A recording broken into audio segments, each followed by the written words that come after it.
Member of Parliament Marlin says that using the World Bank was sort of a delay and control tactic by the Dutch government.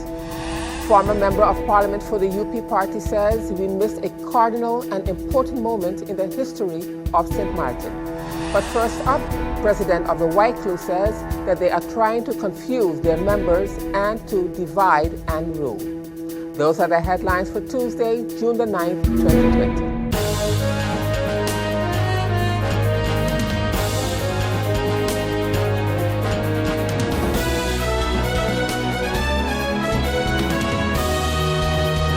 This is SXM Daily News. I'm Valerie Van Putten. Thank you so much for joining me today.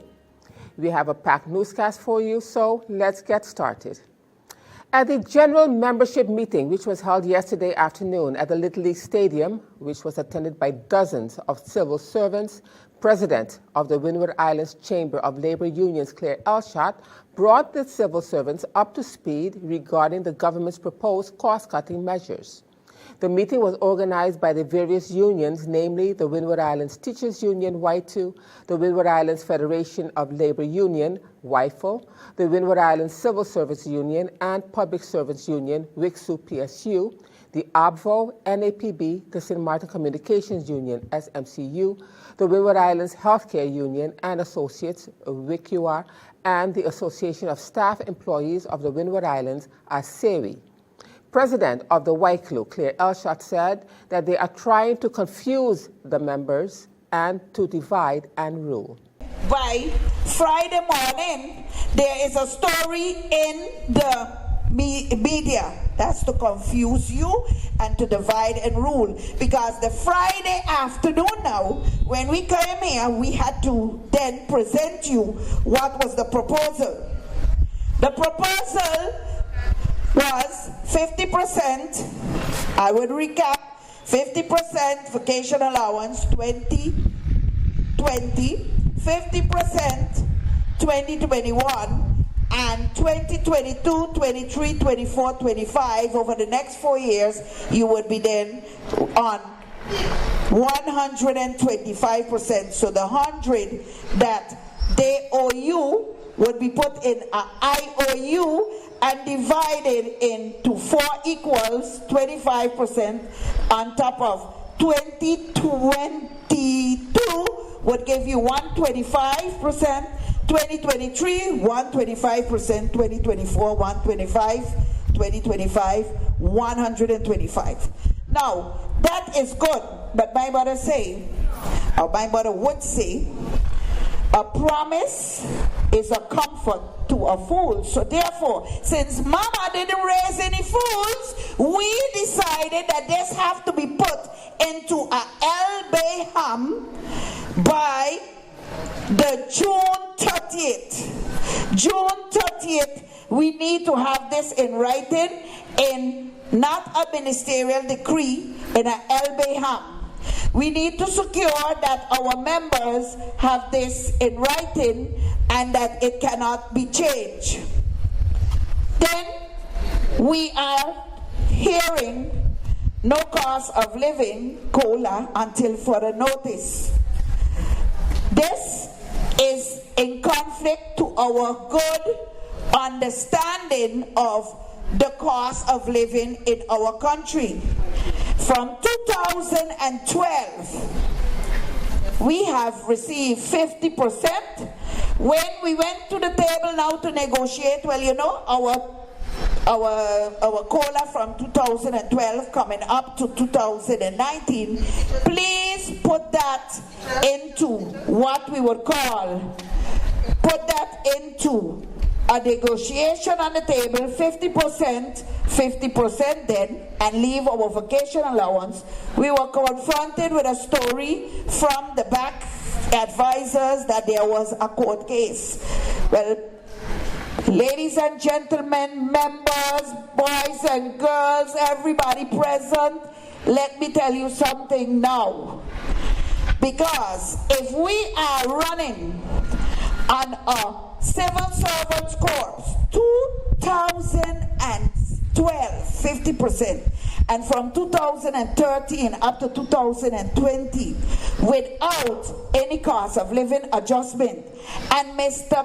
Knops could send and say no cost of living adjustment until further notice, then we are in for a problem, because COVID-19 really put the cost of living to go up down to the sardine crackers, and oats went up in price. The sausage went up. So we are then confronted with a problem. So therefore, today, we would be experiencing a decrease of the purchasing power of our members and a continued decrease, and that is not good.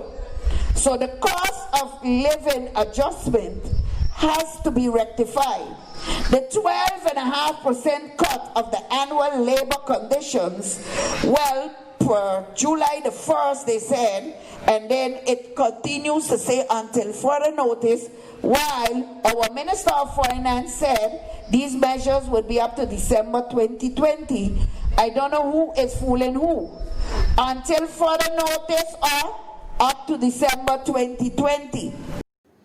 Also at the Waiklu meeting, which was held yesterday, was guest speaker, former Member of Parliament Dr. Luc Mercelina, who said that he thinks that on the 20th of May recently, we have missed a cardinal and important moment in the history of St. Maarten to change the relationships, contacts, and dimensions that we have with the kingdom, and also to give another direction to the constitutional contacts that we have since 1943 within the kingdom.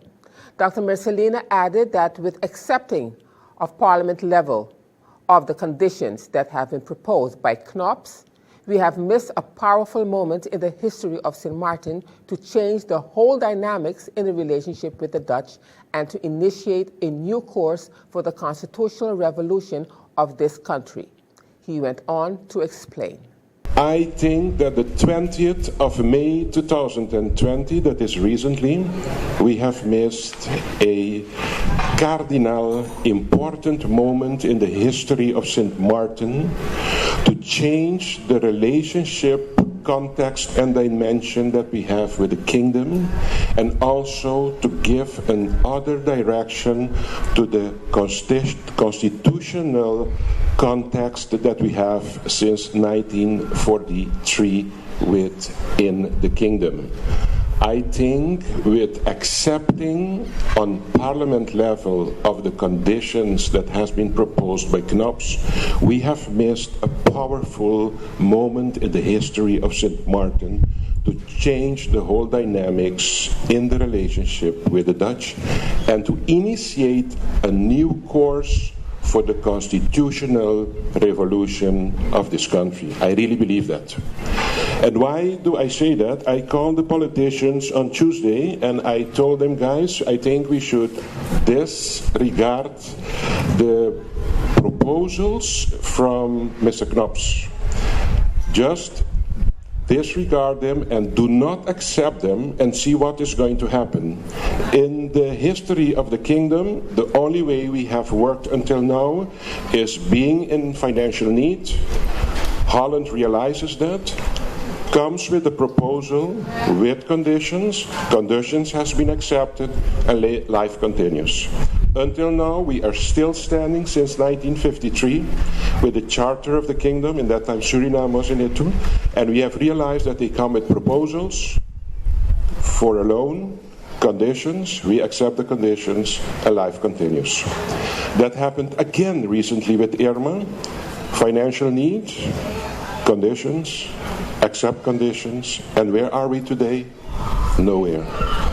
I think personally now it's time not to depend on what Knops say, not to depend on what the politicians say, but stand for what we as a country want for this nice St. Maarten. That is, I think, where we have to go. And we will bring you more of Dr. Mercelina in tomorrow's edition of SXM Daily News.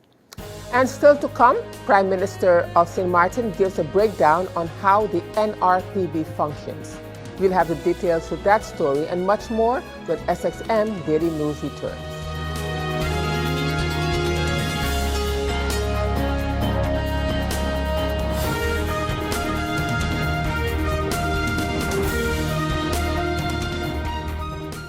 GEBE has been faithfully serving the communities of St. Maarten, powering your home and our economy. Come rain or shine, our qualified team of professionals are working hard 24 hours a day to provide you and your family with safe, reliable electricity and water. We use the latest technologies and test our products daily to maintain the highest international standards. Our friendly staff is always there to assist you, whether in person, over the phone, or online. We are committed to constantly improving our products and services, making them more efficient, effective, and environmentally friendly to serve you better today and our next generation of clients tomorrow. GEBE, powering a brighter future. Our friend Megawati is here with tips to save you energy. 1. Turn your airco temperature up. 2. Use a ceiling fan instead. 3. Buy energy-saving products. Save some green with NVGEBE. And as we continue now in other news, the parliamentary meeting, which was requested by MP C.A. Buncamper, MP S.A. Westcott Williams, MP M.D. Gums, MP A.E. Arundel, MP R.A. Peterson, and MP C.T. Emmanuel, was virtually reconvened on June the 5th to discuss the lack of the implementation of the various approved programs and projects of the trust fund. Addressing this issue, Prime Minister of St. Maarten, Silveria Jacobs, gave a breakdown on how the NRPB operates and functions. The steering committee of the trust fund is represented on behalf of, in that committee, St. Maarten is represented on behalf of the Prime Minister by Mr. Marcel. The World Bank is represented to the region for Latin America and the Caribbean by Ms. Tassin Sayed, and the Netherlands is represented by Mr. Frans Wakers on behalf of the Ministry of the Interior Affairs. All the decisions of the steering committee, including decisions on the approval of new projects, require a full consensus among those three members. No project is financed without the agreement of all three parties. So the government of St. Maarten proposes to the steering committee, and then the steering committees, all three members must approve it in order for it to move forward with the funds that have been provided by the Netherlands. The steering committee can receive project proposals through each steering committee member, so a proposal can come from St. Maarten, the Netherlands, or the World Bank. However, the steering committee selects projects based on the strategic framework of the trust fund and the National Recovery and Resilience Plan of the government of St. Maarten.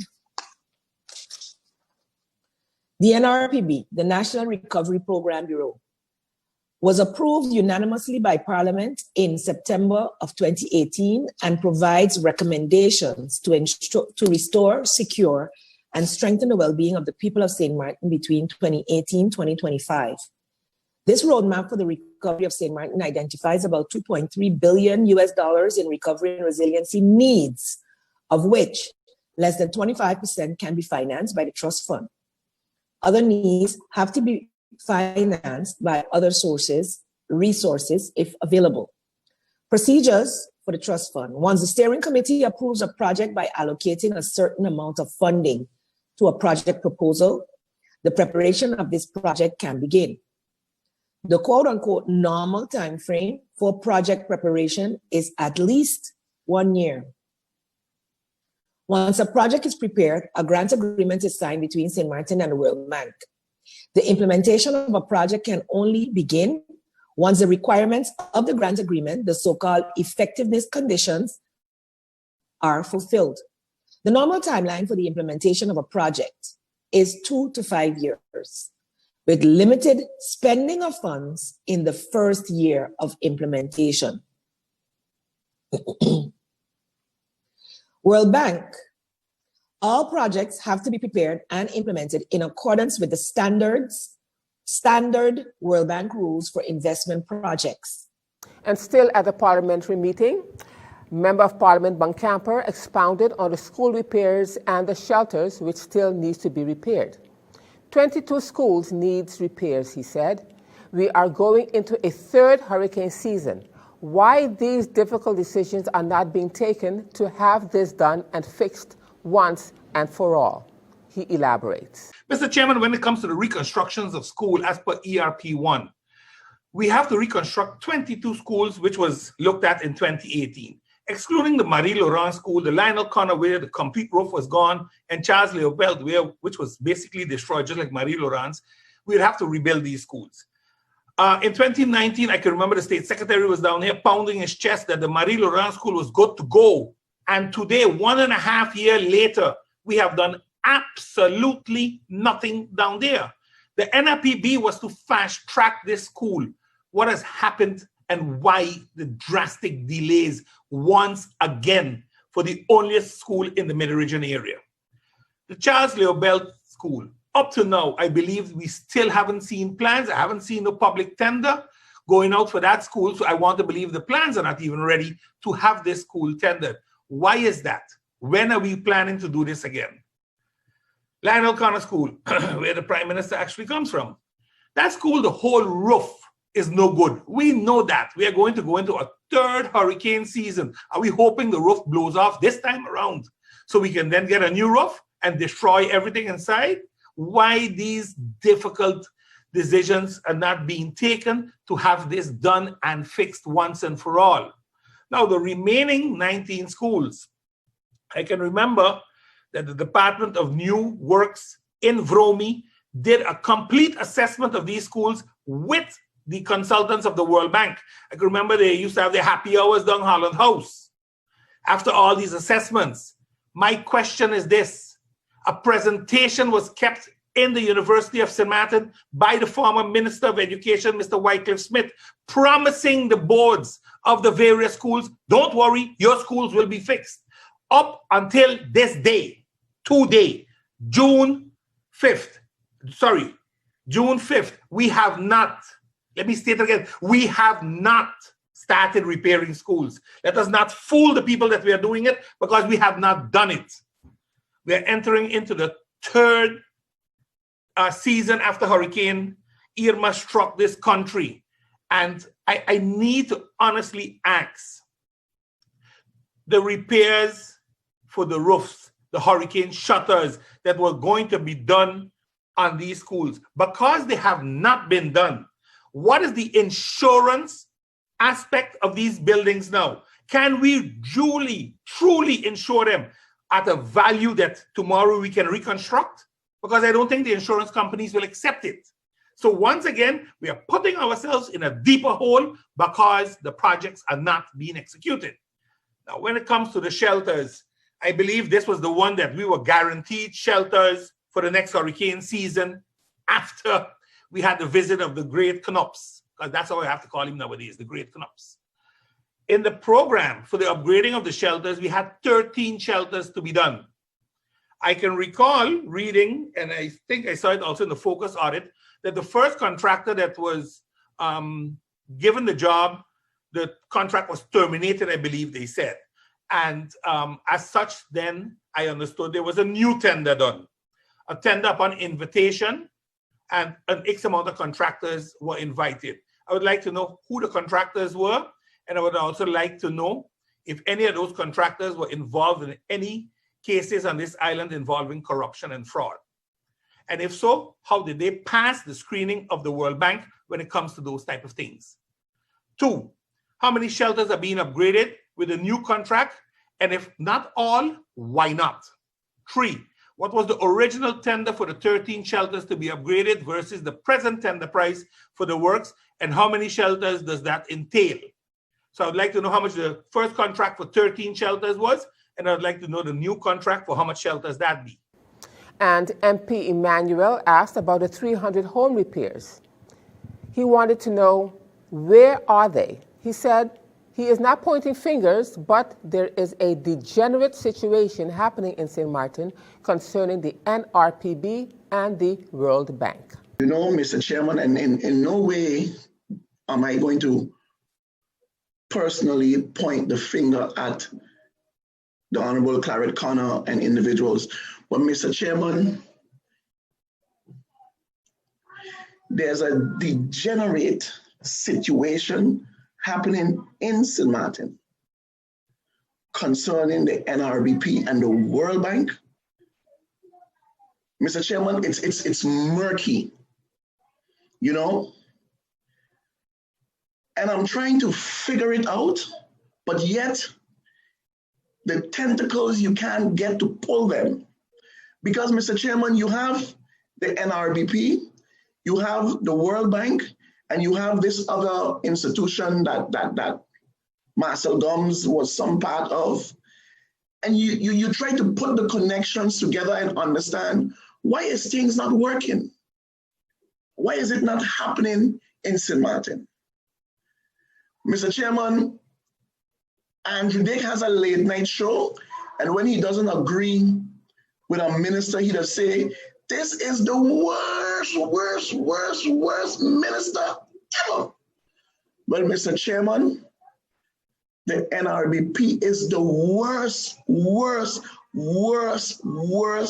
institution we have in St. Maarten, doing nothing ever, Mr. Chairman. Because up to this present moment, you can't understand nothing that they do. But in the meantime, the suffering of St. Maarten people is growing, and you hear nothing from them. You hear absolutely nothing. What you do see from the NRBP is posters all over the place, but there is nothing, absolutely nothing. And my colleague Buncamper is absolutely correct. They have failed St. Maarten, and they have failed St. Maarten miserably. And all due respect, and I mean it, to our Honorable Prime Minister. Prime Minister, at some point in time, you have to stand up and say, no, man, I can't read this off. I can't say this, because you know it is not true. You know, at some point then you got to say, nah, I can't repeat this. I can't say this, because you know it is not true. 300 homes? 300 homes where? Not the homes that was done. Not the homes that was done through the organization of Keith Franker. Not them, not those homes. Not those homes. The repairs from the NRB. 300? 300? Where are these 300 homes? Where? Where?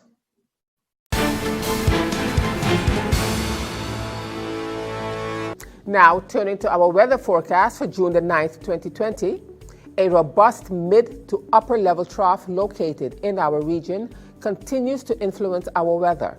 However, limited pockets of low level moisture means that any showers that do develop should not be widespread. The weak Atlantic high pressure system will generate mostly light and variable winds across the region. Seas are expected to remain slight during the next few days. And the outlook through Thursday midday, fair to partly cloudy with afternoon showers possible. Now, let's turn to your 3-day forecast.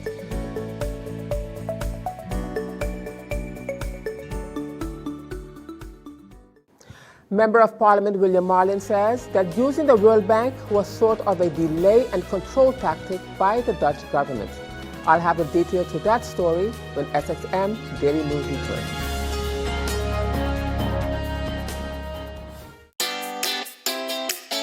Make use of WIB mobile banking with easy access and direct usage of face recognition,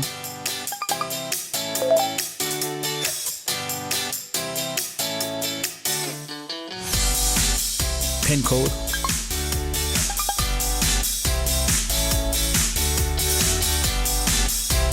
or fingerprint. Download WIB mobile banking app and make your transaction from anywhere at any time. For more information, visit wib-bank.net/quick-login. And as we end this edition of SXM Daily News for this evening, and as we continue with the virtual parliamentary meeting of June the 5th, Member of Parliament William Marlin, talking about the reconstruction of homes and schools, he said that St. Maarten is still struggling. Hearing the presentation by the Prime Minister gave him a frightening feeling, but confirmed as well what he's always said about the World Bank being used, that it was sort of a delay and control tactic by the Dutch government. I heard the presentation this morning by the Prime Minister.